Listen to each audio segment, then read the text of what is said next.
ہمیشہ کام آنے والے مفید ٹوٹکے۔ چائے پینے سے جوڑوں کے درد میں اضافہ ہوتا ہے۔ سرسوں کا ساگ کھانے سے کینسر سے بچا جا سکتا ہے۔ ملتانی مٹی بالوں کے لیے کسی کنڈیشنر سے کم نہیں۔ صبح نہارمو پانی میں پودینہ ڈال کر پینے سے چہرے پر کبھی بھی چھائیاں یا دانے نہیں نکلتے۔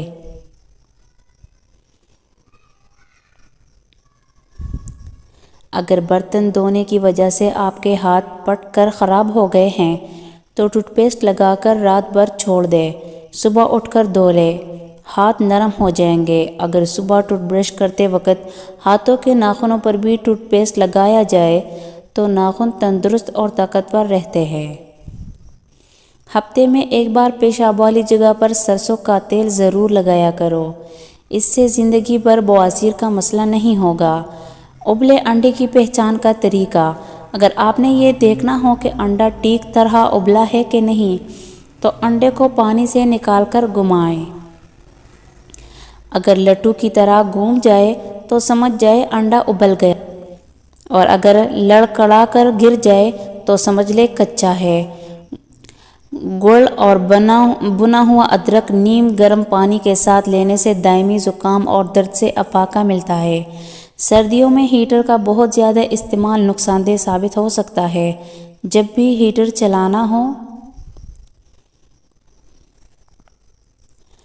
تو کمرے میں ایک بالٹی پانی بھر کر رکھ لے۔ اگر پین ہیٹر بہت زیادہ دیر چلتا رہے تو یہ کمرے میں آکسیجن کی کمی کا باعث بنتا ہے۔ سرد موسم میں جتنی بار بھی ہاتھ دھوئے اس کے بعد لوشن یا کریم لگائے۔ اگر آپ کے ہاتھوں کی جلد سیاہ پڑ گئی ہے تو سونے سے پہلے لیموں کا رس لگائے۔ اگر سالن بد ذائقہ بن جائے تو سالن کو ثابت گرم مصالحوں اور ہری مرچ ڈال کر تڑکا لگا دے، سالن مزیدار اور خوشبودار ہو جائے گا۔ چاولوں میں اگر نمک زیادہ ہو جائے، اگر پلاؤ یا بریانی ہو تو لیموں ڈال دے، نمک کم ہو جائے گا۔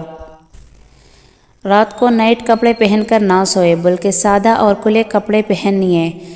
نائٹ کپڑے پہننے سے پیٹ دبا ہوا رہنے کی صورت میں گیس یا قبض ہو سکتی ہے اور نوعمر بچوں میں ہڈیاں بڑھنا روک سکتی ہے۔ موبائل کو تکیے کے نیچے یا اپنے پاس ہرگز نہ رکھ کر سوئیں، کیونکہ موبائل سے نکلنے والی ریڈیشن صحت پر خطرناک اثرات مرتب کر سکتی ہے۔ اس نقصان سے بچنے کے لیے موبائل کو ایئرپلین موڈ پر لگا کر سوئیں۔